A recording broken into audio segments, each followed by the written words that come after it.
Cancel the order for 70 portions of barbecue meat. The sudden call left me stunned, unable to move. It was Elsa, a well-off, popular mom friend from the neighborhood. Cheerfully, she explained that she had decided to order from somewhere else. The thing is, our diner doesn't even sell barbecue meat, we're a burger place. When I tried to clarify this, Elsa's voice trailed off, almost as if she'd lost interest, and she hung up abruptly.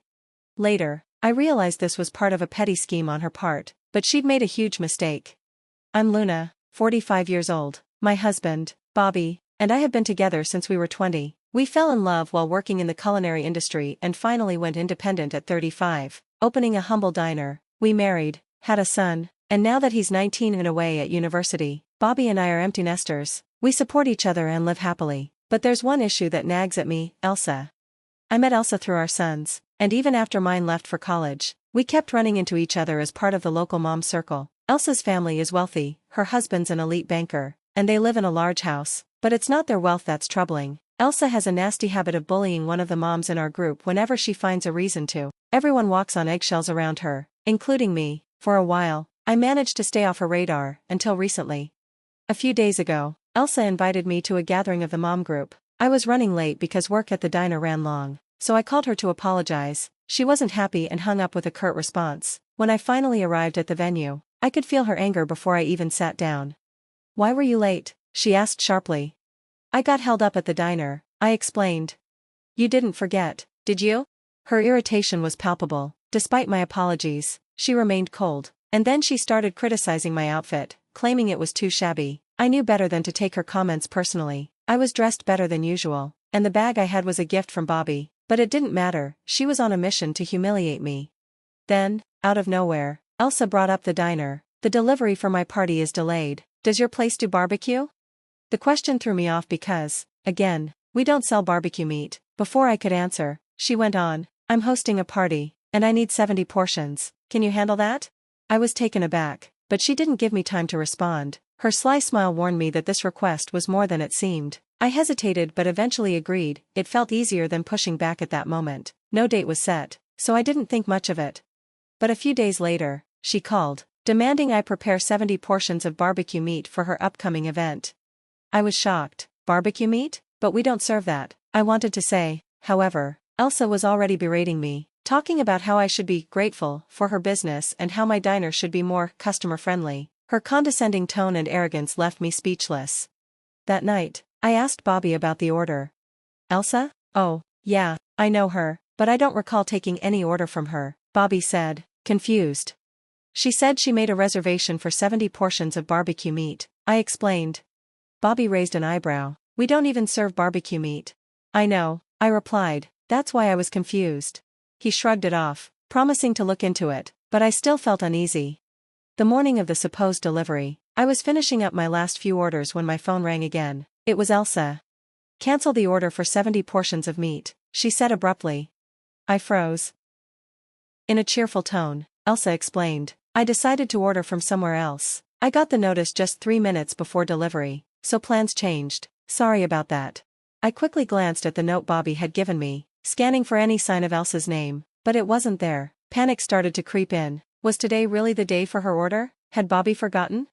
Was today supposed to be the delivery day? I asked, my voice shaky. Elsa, clearly irritated, replied, "Of course it was. Are you completely out of it? I specifically ordered 70 portions of barbecue meat for today." "Well, not that it matters now, it's cancelled, but honestly, how do you run a business like this?" Her words left me more confused than ever. Something didn't add up. Elsa, growing impatient with my silence, raised her voice. "Are you even listening?"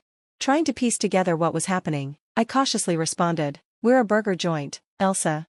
There was a pause before she answered, sounding perplexed. "What? We don't serve barbecue meat. Are you sure you ordered from us?" "Yes, that's right. You agreed to the order for barbecue meat, didn't you?" Elsa insisted, her tone growing sharper. "That's odd," I replied, still trying to make sense of it. "We don't usually deal with barbecue meat. Maybe Bobby made a special arrangement for you."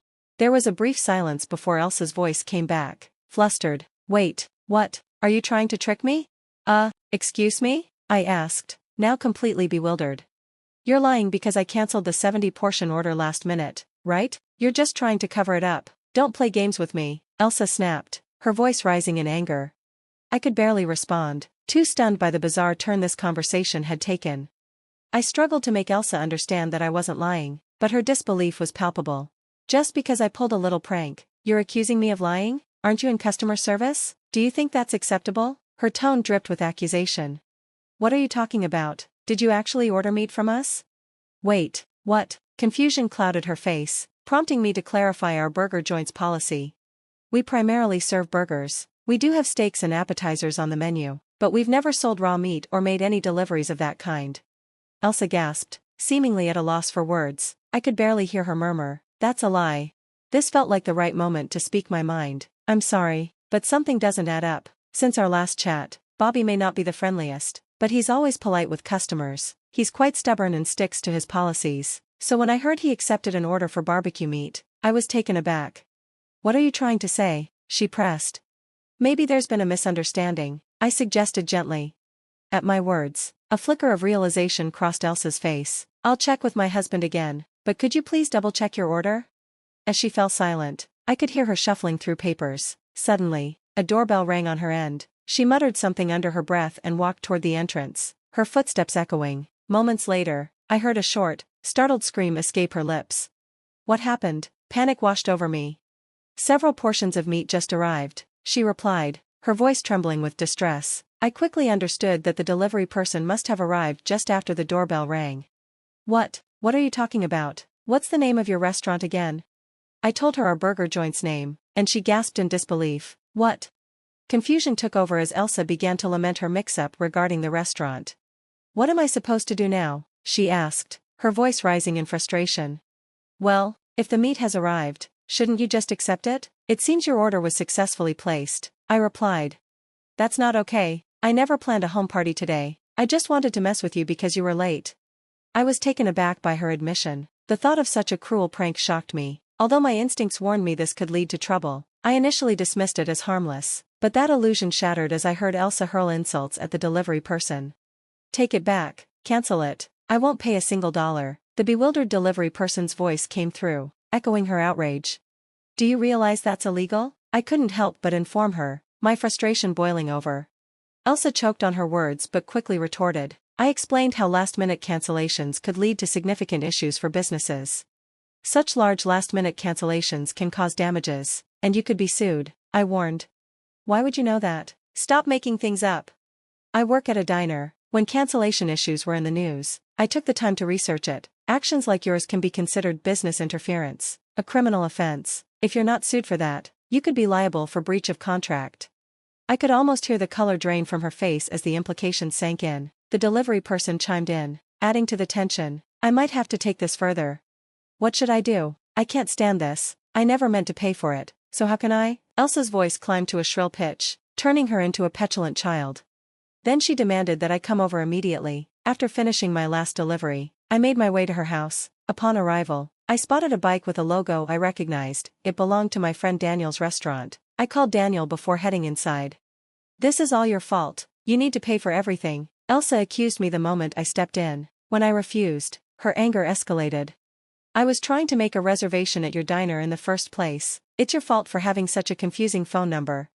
Her logic was completely twisted. I sighed inwardly, facing her unreasonable accusations. Do you think it's right to place an order just to harass someone? That doesn't matter. I can cancel if I want. Her selfishness left me speechless. As I mentioned before, last-minute cancellations are illegal. It's better to deal with it now than face bigger problems later. Despite my reasoning, Elsa stubbornly refused to acknowledge her actions. Just then, Daniel showed up at the door with a lawyer in tow. Elsa's surprise was evident as I introduced Daniel as the owner of the butcher shop. She tried to dismiss him, claiming she had cancelled and ordered him to leave along with the delivery person. Daniel glared at her, anger radiating from him. If you don't pay, I'll sue you. What, you're blaming me? Sue Luna, not me, Elsa protested, her voice rising in indignation. 70 portions of barbecue meat ordered and cancelled at the last minute? Your name and phone number are on our reservation list. Luna has nothing to do with this, Daniel shot back, his frustration evident. As Elsa's face drained of color, she lowered her gaze. Daniel then introduced the lawyer beside him, deepening her shock. In a calm but firm tone, Daniel continued, we understand the situation. Let's discuss it with the lawyer. If you agree to pay for the meat now, we won't take legal action. What's your decision?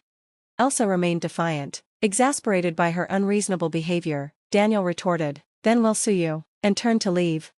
In a fit of anger, Elsa seized the meat from the nearby delivery person and hurled it to the ground. "How dare you try to sell such awful-looking meat? I'll sue you too." Her desperate outburst filled the air with tension.